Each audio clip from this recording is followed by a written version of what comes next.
E aí, meus queridos, tudo bem com vocês? No vídeo de hoje a gente vai trocar uma ideia sobre as ações da CPFL. A gente vai passar por preço justo com base nos pagamentos de dividendos da empresa. A gente vai dar uma olhada nas lucratividades que a CPFL está apresentando para a gente calcular qual que é a capacidade de pagamento de dividendos que as ações possuem. E no final do vídeo a gente vai passar pelos indicadores fundamentalistas que a CPFL está apresentando com base nos resultados que ela está entregando. Mas é claro que nada do que for dito aqui vai ser uma recomendação de investimentos, mas se você já curte o canal ou já curtiu a ideia desse vídeo, já senta o dedo aí no like, se inscreve, dá essa força para o canal crescer. Então a gente está aqui na minha planilha, eu preenchi com alguns valores, esses valores eles foram retirados do Status Invest. Se você ainda não utiliza ou ainda não conhece, o Status Invest é uma ótima plataforma para tu fazer suas pré-análises de investimentos. Então aqui a gente está com o ticker da empresa CPFE3, que são as ações ordinárias da CPFL. Para você que não sabe, a CPFL é uma empresa que atua no segmento de energia elétrica. Então aqui o valor atual das ações está em R$ 36,41. O dividendo esperado está na casa de 6%. Para você que não sabe, o dividendo é a parte do lucro que a empresa está distribuindo para quem investe nas ações. Então esse daqui de 6,7 para cima, ele já é bem atrativo. Então a gente vai utilizar ele como 6% para a gente calcular o preço justo da ação com base nos pagamentos de dividendos que ela está efetuando. Aí aqui nós temos uma relação de dividendos pagos por ano de 2019 a 2023. Eu sei que 2023 ainda não acabou, podem haver alguns pagamentos ainda, mas como já está próximo do fim e a empresa já pagou um dividendo considerável, eu já coloquei 2023 aqui para a gente ver como que está ficando esse resultado de preço justo. Aqui nós temos dividendo médio dos últimos 5 anos e o dividendo dos últimos 12 meses, que no caso é esse de 2023. Por que que a gente traz esses dois? Eu gosto de trazer essa relação aqui ao lado por alguns motivos. O primeiro deles é que a gente consegue visualizar a oscilação nos pagamentos de dividendos. Por exemplo, em 2019, 48 centavos, em 2021, R$ 3,70. Então, a gente consegue ver se talvez eles oscilam muito ou se eles são mais recorrentes. Outro ponto é para a gente fazer essa média aqui, porque daí a gente não se expõe a esse resultado de 0,48 ou a esse de 3,70. A gente faz uma média para tentar chegar ali num número que seria mais conservador para nossa tomada de decisão. E aí o último resultado também trago ele aqui ao lado para a gente utilizar de base comparativa. Então o dividendo médio ficou em 2,42 e o dividendo aqui de 2023, 2,88.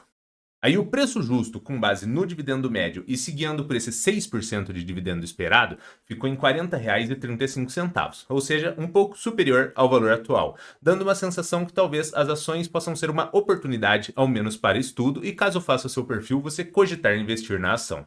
Quando a gente visualiza o preço justo com base no dividendo aqui que foi pago em 2023, o valor fica em R$ 48,00, também superior ao valor atual. Ou seja, com base nos dividendos pagos, tecnicamente, estaria com um preço favorável, ao menos para estudo, e daí, caso faça o seu perfil, você poderia cogitar investir ou não nas ações. Mas é bom deixar bem claro que aquela parte ali é a parte dos dividendos pagos, então, com base naqueles cálculos, poderia ser uma opção. Mas daí agora a gente vai olhar também para as lucratividades que a CPFL está apresentando, visualizar cálculos de preço-lucro, cálculos de capacidade de pagamento de dividendos, e aí sim nós conseguimos unir muitas informações juntas e auxiliar no nosso processo de tomada de decisão. Dando sequência aqui ao lado, valor de mercado de 41 bilhões 953 milhões, lucratividades por ano. Aí aqui, como 2023 ainda não entregou o quarto tri, eu utilizei de 18 a 2022. Então, montei a relação aqui. No mesmo esquema, para a gente visualizar se ela está recorrente ou se ela está oscilando muito, e para a gente evitar se expor ali no cálculo da média, se expor a resultados ou muito ruins ou muito bons, então daí a gente faz a média para ter um número ali mais conservador. Então aqui embaixo o lucro médio dessa relação aqui de 2018 a 2022 na casa de 3 bilhões 650 milhões e a lucratividade dos últimos 12 meses, que é essa de 2022, na casa de 5 bilhões e 99 milhões. Aí agora a gente vai calcular um indicador que chama preço-lucro.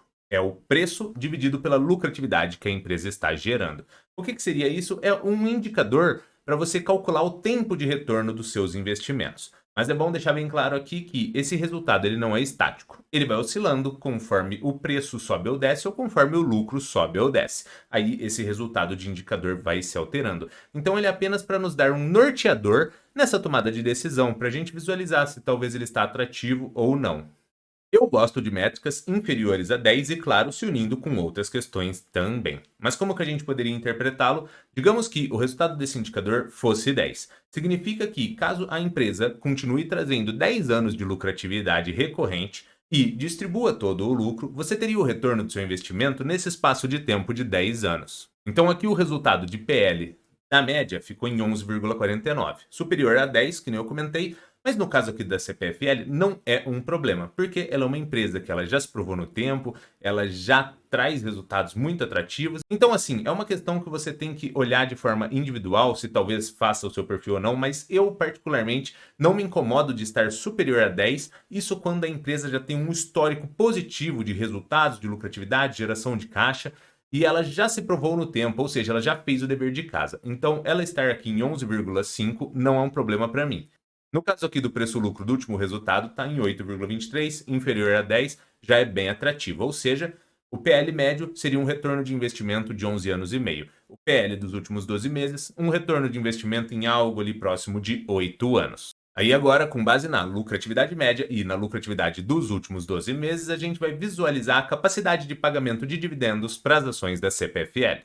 Então aqui a gente vai visualizar a capacidade de pagamento de dividendos distribuindo entre 25% a até todo o lucro. Então, com base no lucro médio, teríamos um dividendo de 2,18 a até 8,70.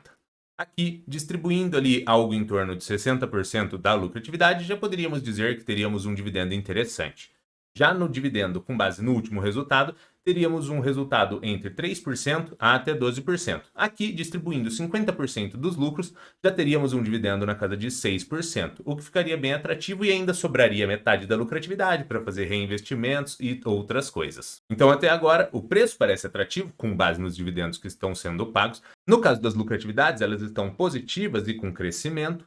A métrica de indicador preço-lucro também está atrativo, 11,5 ali para a média e 8 para o último resultado. A gente poderia dizer que é interessante por conta desse histórico que a empresa traz ao longo do tempo. E na parte de dividendos, a gente conseguiu visualizar que, distribuindo entre 50% a 60%, já teríamos aquele dividendo de 6%, e que, caso distribua mais, poderíamos ter dividendos ainda melhores. Aí agora a gente está aqui no Status Invest para visualizar alguns indicadores fundamentalistas com base nesses últimos resultados que a empresa está entregando. Então aqui o dividend yield dela está na casa de 8%, ou seja, a gente já viu ali que ela poderia entregar de 6 para cima. Aqui já está na casa de 8. Isso é bem bacana. Na casa aqui do preço-lucro, ele está em 7,82, ou seja, a gente chegou em um número ali que, com base no último resultado, ficaria em 8,23, se eu não me engano. Para aqui estar em 7,82, significa que os resultados estão um pouquinho melhores do que aquele último que a gente utilizou. Também é um retorno de investimento bem atrativo aqui. Aqui nesse detalhe a gente só tem que se apegar no seguinte: os dividendos estão interessantes, o retorno de investimento está interessante, porém as lucratividades precisam se manter recorrentes. Caso ocorra perdas nessas lucratividades, aí sim teríamos um retorno de investimento em espaço de tempo maior e talvez um dividendo mais reduzido. Na parte de endividamento, dívida líquida sobre EBITDA está na casa de 1,44. Não é um problema para a questão aqui da CPFL. Por quê? Porque como ela atua num segmento de recorrência, ela tem uma certa previsibilidade, tanto de receita quanto de custo, reajustes inflacionários. Então, assim, ela é uma empresa que ela poderia ser muito mais alavancada do que isso, porém, essa métrica aqui a gente visualiza que quando ela está próxima de 3, ela pode ser um problema. No caso aqui tem 1,44, não chega próximo nem de 2, então assim, é um grau de endividamento controlado. E tem essa questão também aí dessa previsibilidade que possibilitaria uma alavancagem financeira maior. Como que a gente interpreta isso? Dívida bruta, o total da dívida, tira a disponibilidade em caixa, a gente tem a dívida líquida. O que é o EBITDA? É uma estimativa de geração de caixa operacional da empresa. Então, esse indicador estando em 1,44, ele diz para a gente o seguinte, que com a estimativa de geração de caixa operacional da empresa, em algo em torno de 1 ano e meio, mais ou menos, ela pagaria essa dívida. Eu gosto bastante de olhar para a DRE das empresas. Para você que não sabe, a DRE é um demonstrativo contábil onde contém receitas, custas, despesas e, no final, lucratividade ou prejuízo de uma empresa. Aqui a gente consegue visualizar que de 2013 a 2022 a CPFL nunca trouxe resultados de prejuízo nesses anos. que ela vem aumentando suas receitas e, consequentemente, suas lucratividades. Então, eu acho bem interessante quando a gente consegue visualizar que, primeiramente, a empresa não traz resultados de prejuízo, e, em segundo momento, que ela está trazendo crescimento em receitas e lucratividade. Tudo isso fica bem interessante e reduz um pouco o grau de risco para o investidor. Então, com base em tudo que a gente já viu, o valor atual poderia ser, no mínimo, um valor que seria interessante para você estudar e, caso faça o seu perfil, você cogitar se investe ou não nas ações. As outras métricas de retorno de investimento, capacidade de pagamento de dividendos, estão atrativas com base nos resultados do passado, mas é válido a gente lembrar o seguinte: a gente utiliza os históricos do passado para fazer algumas contas, porém a gente tem que visualizar o presente também para ver para onde a empresa está querendo ir e meio que projetar o futuro, porque esses resultados do passado, eles não necessariamente se repliquem, eles podem ser melhores, iguais ou piores. Então entra naquele detalhe. A empresa está sim, aparentemente atrativa, ao menos para estudo. Porém, caso as lucratividades elas não se mantenham, aí sim você teria outras métricas, tanto de preço, quanto de dividendo, quanto de retorno de investimento.